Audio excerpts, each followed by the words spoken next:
Welcome back students. Today in this video we are going to start chapter number 9, properties of triangles from Ashoka publication.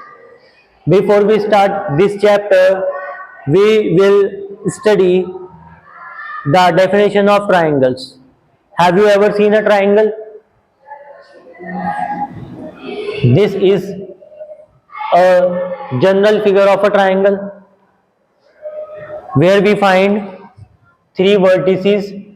Vertices means points. Let name the vertices. Vertex A, vertex B and vertex C. Vertex means points. So points A, points B and point C.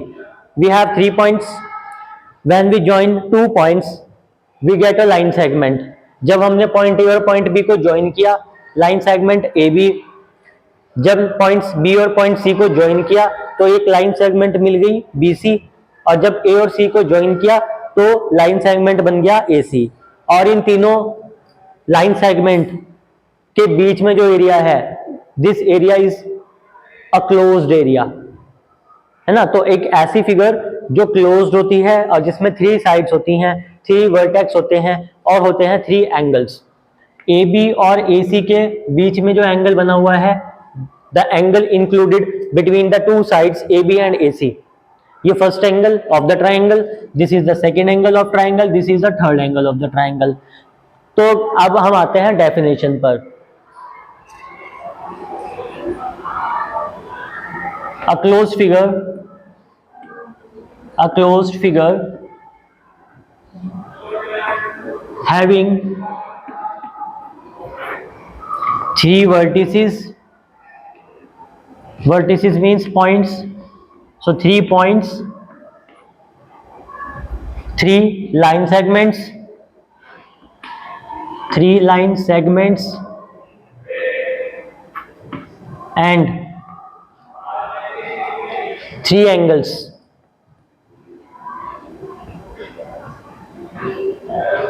is known as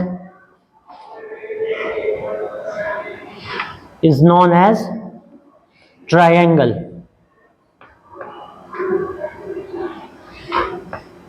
अब एक चीज और मैं इसमें explain करना चाह रहा हूं. कुछ बच्चों को प्रॉब्लम होती है, वो डिफाइन नहीं कर पाते पॉइंट्स को, लाइन सेगमेंट को और एंगल को. तो मैं आपको लिख के बता रहा हूं कि पॉइंट को अगर रिप्रेजेंट करते हैं तो कैसे करते हैं, लाइन सेगमेंट को करते हैं तो कैसे उसको रिप्रेजेंट करते हैं, और एंगल्स को कैसे रिप्रेजेंट किया जाता है. अगर मुझे रिप्रेजेंटेशन चाहिए कि how many points are there, तो एक पॉइंट को रिप्रेजेंट कैसे किया जाता है. तो ये एक पॉइंट है, ये एक वर्टेक्स है जिसको मैंने नाम दिया है ए.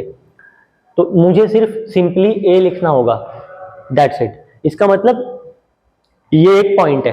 अगर मैंने सिर्फ ए लिखा तो ये एक पॉइंट है, कोमा दूसरा पॉइंट बी है और थर्ड पॉइंट सी है.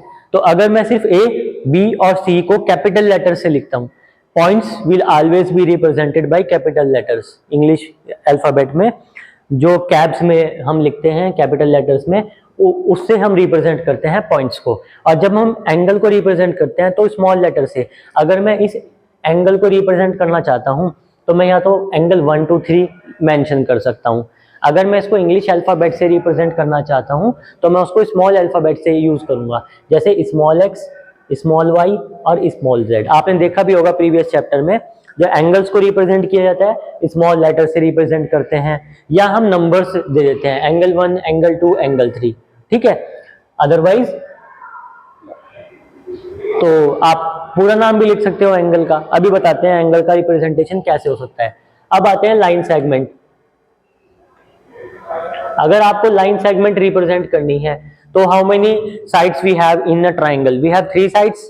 तो उन 3 साइड्स के नेम अगर आपसे पूछा जाए तो कैसे बताओगे? और अगर कोई कहने लगे कि ये आपके पास कोई ट्राइंगल है या कोई क्वाड्रिलेटरल है या कोई पॉलीगन है, तो उसमें कितनी साइड्स हैं लिख कर बताओ, कैसे बताओगे? तो यहाँ पर कुछ बच्चों को कंफ्यूजन रहता है कि वो साइड है या वो पॉइंट है, वो बता नहीं पाते. एक साइड ये ले लीजिए ए बी, तो इसको रिप्रेजेंट करते हैं ए के साथ. अगर मैं बी लिख देता हूं, इस पहले लिखते हैं स्टार्टिंग पॉइंट, फिर लिखते हैं एंड पॉइंट, ठीक है. अगर मैं ये वाली साइड कंसिडर कर रहा हूं और शुरुआत कर रहा हूं ए से, खत्म कहां हो रही है? B point. ए पॉइंट से शुरू हो रहा है, बी पॉइंट पर खत्म हो रहा है, दो पॉइंट को ज्वाइन करने वाली लाइन को ही लाइन सेगमेंट बोलते हैं।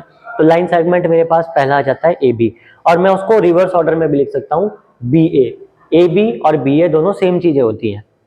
मैं ए से बी बी बोल सकता हूँ उसको ए बी, और अगर मैं बी से ए बोल रहा हूँ तो मैं उसको लिख सकता हूँ B A. Similarly second line segment A से लेकर सी तक, तो दो पॉइंट को मैंने ज्वाइन किया, स्टार्टिंग पॉइंट ए है, एंड पॉइंट सी है, तो लाइन सेगमेंट का नाम हो गया ए सी। लेकिन अगर मैं उसको रिवर्स ऑर्डर में रीड करता हूं तो मैं इसको सी ए भी बोल सकता हूं। एक और लाइन सेगमेंट बच गई और वो है बी से सी, मतलब वो दो पॉइंट को ज्वाइन करने वाला लाइन सेगमेंट। आप उसको बी सी भी लिख सकते हैं और आप उसको सी बी भी लिख सकते हैं। इस तरह से हम अपने पॉइंट्स को और लाइन सेगमेंट्स को रिप्रेजेंट करते हैं। अब आता है एंगल को रिप्रेजेंट करने का तरीका, वो बड़ा इंपॉर्टेंट है क्योंकि अभी 7th क्लास की बात है, बट हायर क्लासेस में भी बहुत से बच्चों को प्रॉब्लम होती है।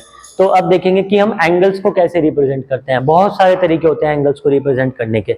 चलिए, if we want to represent angles तो हाउ वी विल रिप्रेजेंट। सबसे सिंपल तरीका, एक मेरे पास एक पॉइंट है, उस पॉइंट पर कितने एंगल बने हुए हैं, ए पॉइंट पर एक ही एंगल बना हुआ है, तो मैं सिंपली एंगल ए भी लिख सकता हूं। ये भी करेक्ट एक्सप्लेनेशन है क्योंकि ए पॉइंट पर और कोई एंगल तो बन नहीं रहा है, इसलिए मैं सिर्फ एंगल ए लिख सकता हूं। या मैं ऐसे भी लिख सकता हूं एंगल बी ए सी, एंगल बी ए सी, और उसका रिवर्स ऑर्डर भी लिख सकते हैं। इसको हम ऐसे भी मेंशन कर सकते हैं angle C A B is equal to angle C A B. देखो, एक एंगल को रिप्रेजेंट करने के लिए अभी मैंने तीन मेथड आपको बता दिए हैं, और एक फोर्थ मेथड भी है जो आप जानते हो। अगर मैं एंगल ए को रिप्रेजेंट करता हूं एंगल 1 से, या स्मॉल एक्स जो मैंने पहले मेंशन किया हुआ था, मैंने इसका नाम रख दिया अपने मन से स्मॉल एक्स, तो मैं इसको एंगल स्मॉल एक्स ये भी लिख सकता हूं, या एंगल एक्स की जगह मैं एंगल 1 भी लिख सकता हूं। तो ट्राइंगल के एंगल को रिप्रेजेंट करने का ये मेथड होता है। इतने तरीके से आप एंगल को क्या कर सकते हो, रिप्रेजेंट कर सकते हो। एक एंगल बी भी करते हैं, एंगल बी को मैं क्या लिख सकता हूं, देखो एंगल बी ये वाला एंगल है, और ये एंगल मुझे ये देखना है कि ये एंगल कौन कौन सी साइड के बीच में बना हुआ है। एंगल बी को रिप्रेजेंटेशन, जो एंगल बी बना हुआ है वो ए बी और बी सी दो साइड्स के बीच में बना है। तो जिस एंगल को मैं कंसीडर कर रहा हूं वो पॉइंट हमेशा मिडिल में होना चाहिए। जैसे ऊपर वाले एग्जांपल में एंगल ए मैंने मेंशन किया था, ए पॉइंट हमेशा मिडिल में रहेगा, ए पॉइंट हमेशा मिडिल में रहेगा। उसका स्टार्टिंग पॉइंट और एंड पॉइंट बदल सकता है। स्टार्टिंग पॉइंट बी हो गया, एंड पॉइंट सी, इसको मैंने इंटरचेंज कर दिया, सी में स्टार्टिंग में ले गया, बी में एंड में ले गया, एंगल का नाम हो गया सी ए बी। एक चीज कॉमन थी दोनों में, ए पॉइंट हमेशा मिडिल में रहेगा। तो जिस एंगल को आप कंसीडर कर रहे हैं वो पॉइंट वो कहाँ रहेगा, वो मिडिल में रहेगा। अब आप मेंशन करना चाह रहे हैं एंगल बी, कि एंगल बी को मैं और कितने नामों से क्या कर सकता हूँ, बुला सकता हूँ। ठीक है, जैसे बच्चों के नाम भी तो होते हैं ना, बहुत सारे बच्चों के नाम। किसी बच्चे का नाम स्कूल में होता है राम, और घर का नाम होता है श्याम, लेकिन फ्रेंड उसके क्या बुलाते हैं, कल्लू। तो 2-3 नाम होते हैं ना। ऐसी एंगल्स के रिप्रेजेंटेशन भी बहुत होते हैं। जैसे अभी आपने 4 रिप्रेजेंटेशन को देख लिया है। ये मैं इसलिए बता रहा हूं क्योंकि अब आप lines and angles, triangles, quadrilaterals इनमें डील करने वाले हो, तो ये बहुत इंपॉर्टेंट हो जाता है कि एंगल मैं लिख क्या रहा हूं वो आपको समझ में आना चाहिए। अब एंगल बी मैं ले रहा हूं तो हमेशा बी पॉइंट मिडिल में रहेगा।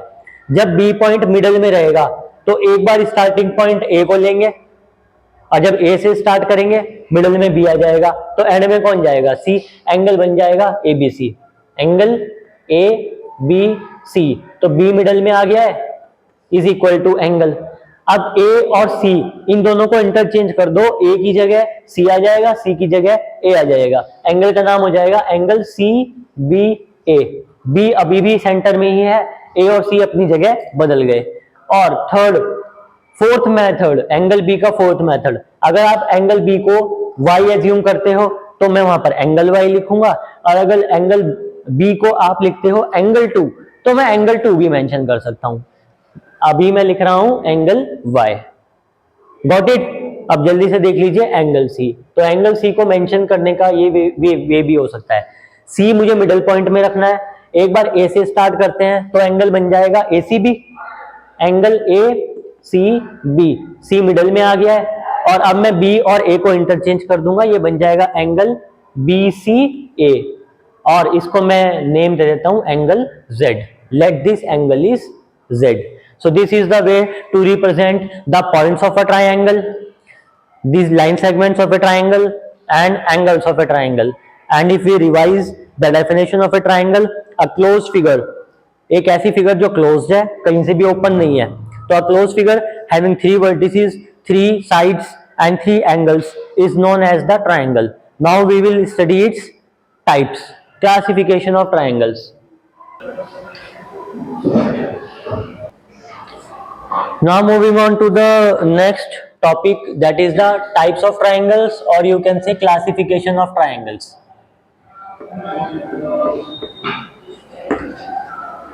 Classification of triangles. There are two types of classification of triangles. Triangles को दो कैटेगरी में हम क्या कर सकते हैं, क्लासीफाई कर सकते हैं. First one on the basis of angles. First one is on the basis of angles and second one is on the basis of sides. कैसे करते हैं देखिए. Number one acute angle triangle. Acute angle triangle property कहती है all angles are acute angle. All angles are less than 90 degree. अगर तीनों ही angle 90 degree से छोटे हों किसी ट्राइंगल के, तो उस ट्राइंगल का नाम होता है एक्यूट एंगल ट्राइंगल.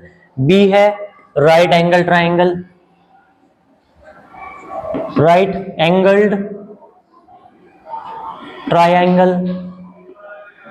अब right angle triangle, right angle से हम समझते हैं 90 डिग्री. तो प्रॉपर्टी कहती है कि one angle equal to 90 degree. One angle equal to 90 degree. अगर किसी ट्राइंगल में एक एंगल की वैल्यू 90 डिग्री हो जाती है, उस ट्राइंगल का नाम राइट एंगल ट्राइंगल होता है. और सी होता है obtuse angle triangle. Obtuse angle triangle सब जानते हैं ऑब्ट्यूज एंगल क्या होता है, प्रीवियस चैप्टर में हमने पढ़ के आए हैं. ऑब्ट्यूज एंगल होता है 90 डिग्री से ग्रेटर एंड 180 डिग्री से लेस. तो अगर ट्राइंगल का one angle any, one angle means कोई भी एक एंगल तीन में से, अगर वो वैल्यू हो 90 डिग्री से greater, one angle greater than 90 degree and less than 180 degree, तो उसको बोलते हैं, उस एंगल को बोलते हैं ऑब्ट्यूज एंगल, और उस ट्राइंगल को बोलते हैं ऑब्ट्यूज एंगल ट्राइंगल. ये था classification of triangles on the basis of angles.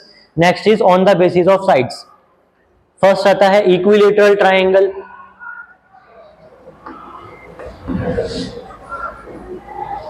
Equilateral triangle if all sides are equal. I think you should know about it. In equilateral triangle all sides are equal. Second triangle is your isosceles triangle. Isosceles triangle. अब isosceles triangle क्या होता है? Any two sides are equal. Any two sides are equal in isosceles triangle. And the next one is scalene triangle. In scalene triangle all sides are different.